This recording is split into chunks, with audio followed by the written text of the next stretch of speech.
தமிழ் தேசிய உறவுகள் அனைவருக்கும் வணக்கம். அன்று சீமான் அடித்த அடியில் இன்று அரசாணை வெளியிட்ட விஜய் எனும் தலைப்பில் தான் இந்த காணொலியை நம்ம காண இருக்கோங்க.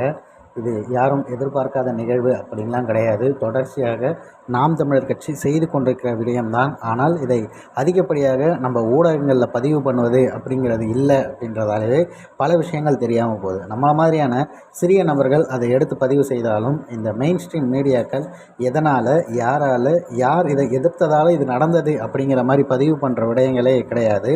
முடிந்த அளவிற்கு நம்மளே நம்ம அண்ணனுக்கு உறுதுணையாக இருப்பதற்காக இது போன்ற செய்திகளை பதிவு செய்கிறோம். குறிப்பாக இந்த செய்திகளை நாம் தமிழர் கட்சிகள் உறவுகள் மட்டும் இல்லாமல் அவர்களை கடந்து அனைவருக்கும் இதை தெரியப்படுத்த வேண்டியது நமது கடமை அப்படிங்கிறத சொல்லிட்டு நிகழ்வுக்குள்ளே போகலாம்.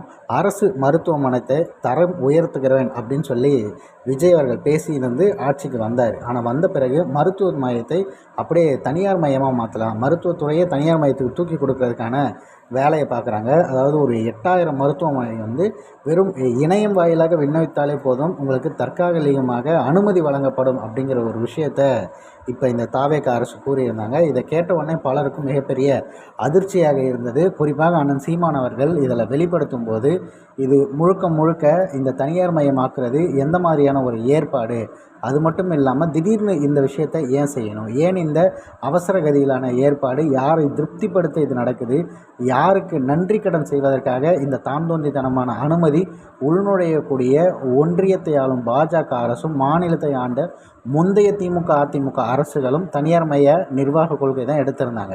தாவேக அரசும் அதற்கு அடிபணியும் என்றால் எங்கே இருக்கிறது மாற்று அரசியல்னு ஒரே கேள்வி தான்.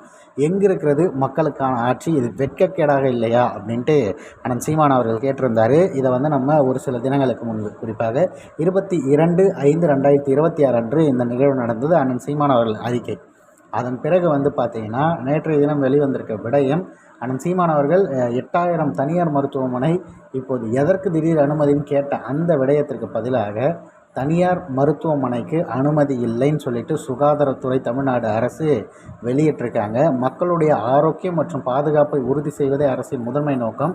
தரநிலைகளை பூர்த்தி செய்யாத எந்த தனியார் மருத்துவமனைக்கும் அனுமதி வழங்கப்பட மாட்டாது, மக்கள் நலனே எங்கள் கடமை அப்படின்னு சொல்லிட்டு அவர்கள் வெளியிட்டிருக்காங்களாம். இந்த விஷயத்தை நம்ம கண்டுக்காமல் இல்லை பேசாமல் விட்டுருந்தோம் அப்படின்னா இப்போ என்ன நடந்திருக்கும் அப்படின்னு யோசிச்சு பாருங்கள். இது ரொம்ப இயல்பாக நடந்திருக்கும். சில நாட்களுக்கு அப்புறம் அந்த நேரத்தில் நீங்கள் இதை எதிர்க்கவே இல்லையே, அப்போ உங்கள் முன்னாடி தானே இதெல்லாம் கொண்டு வந்தோம் அப்படின்ற மாதிரி பேசிட்டு போயிருப்பாங்க. ஆனால் எந்த சிறிய விடயமாக இருந்தாலும் மக்களுக்கான பிரச்சனை ஏதுன்னு சொல்லி அறிந்து அதற்கு எதிராக களம் கண்டு மக்களுக்காக நிற்பது அப்படின்னா நாம் தமிழர் கட்சி தான். ஆனால் அந்த கட்சியை தான் பார்த்திங்கன்னா மாற்றம் இல்லைங்கிறது இது வரைக்கும் மக்கள் நம்பாமல் இருக்காங்க. இனியாவது அவங்கள பார்த்து தெரிந்து கொள்ளணுங்கிறதுக்காக தான் நம்ம இந்த விஷயத்தை பதிவு செய்திருக்கோம்.